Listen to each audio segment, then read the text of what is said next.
Welcome to our training for taking daily attendance. This video is intended to explain daily, sometimes referred to as homeroom, attendance process that is taken by homeroom teachers at the start of the school day. Before we begin, you need to know that this video will not address your district's attendance policy. Also, permission to access the menu options discussed in this video are distributed by your district. During our time together, we will review two menu options, by homeroom and by seating chart. Both will record daily attendance. Isn't it great to have options? Now let's get started. Together we will review our first option, by homeroom. Click on attendance, then click on daily, and under the daily attendance entry blue bar, click by homeroom. Verify the location, and you should be viewing your homeroom number and name. The system pre-fills the fields with your security defaults. The attendance date will default to the current date. If you have access to take attendance for a date other than the current date, you can use the calendar icon to select the date or simply type the date. Click the Submit button to continue.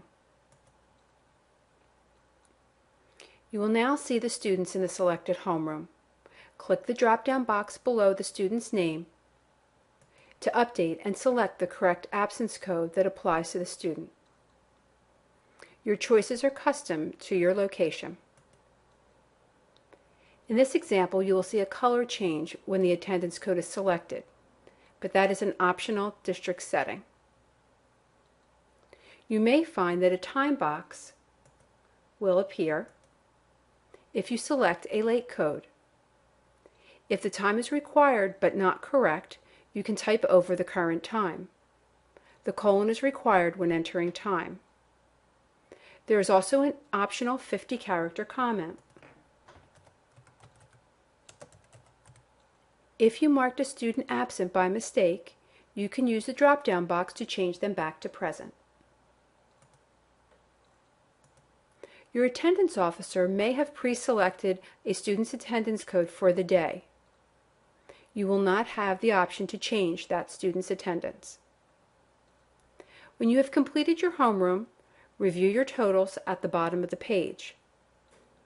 All attendance codes are considered in the absent count, with the exception of any type of late or tardy. Click Submit to process this homeroom and return to the selection screen. But you must click Submit after you have entered your attendance, or your work will not be saved. Even if all students are present, you must click the Submit button. Clicking Submit alerts the attendance officer that your attendance has been taken for the day. Use your help documentation if you have additional questions. You can find that documentation by clicking on the question mark. You also have the option to create a shortcut. This feature allows you quick access to a procedure without having to use menu functions. To do this, click on the Add to My Menu icon if you would like to store this procedure within the My Menu bar. The shortcut icon will appear at the top right of your page next to the My Menu bar. Then you simply click on that icon when you want to get to the task. If you ever need to delete the icon from your My Menu bar, click on the words My Menu and then click on the delete icon next to the option. That was easy, right? Now for the second option. The difference in the second option, by seating chart, is simply the presentation of the students. All other functionality is the same. Remember, you can use either option. Click on Attendance, Daily. Under Daily Attendance Entry, click by Seating Chart. Verify the location, homeroom, attendance date, and click Submit. Your students will now appear in most likely a 5x5 grid in alphabetical order. Click on the student who is absent, select their absence type.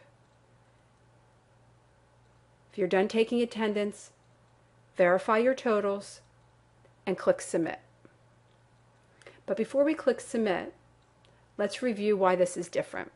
This is called seating chart attendance. That's because I can change the rows and columns to create a seating chart that matches my room. If I were to increase my columns to 6, I can drag a student over to that seating area. Can also swap seats. Something to note, if I change the columns back to 5, what's going to happen to Mark Abrams? I will show you.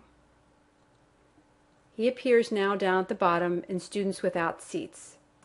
Then he can be dragged into the seating chart again. That will also happen for students that have just been transferred into your class. At the bottom of the page, you have a button for Reset Chart in alpha order or resetting the chart in random order.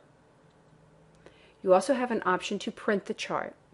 The Print Chart button at the bottom of the page will format a printed copy of this chart.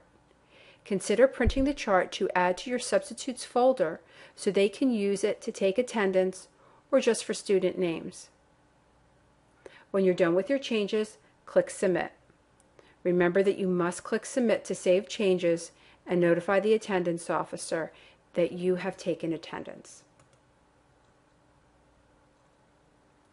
Use this Add to My Menu feature to create a shortcut for this option. To review, we have learned how to take daily attendance, either by homeroom or by seating chart. Use your My Menu function for the option you like best. You could even choose both. If you have any questions about attendance policy or the time when attendance should be taken, refer those questions to your administrator. Until next time, thanks for watching.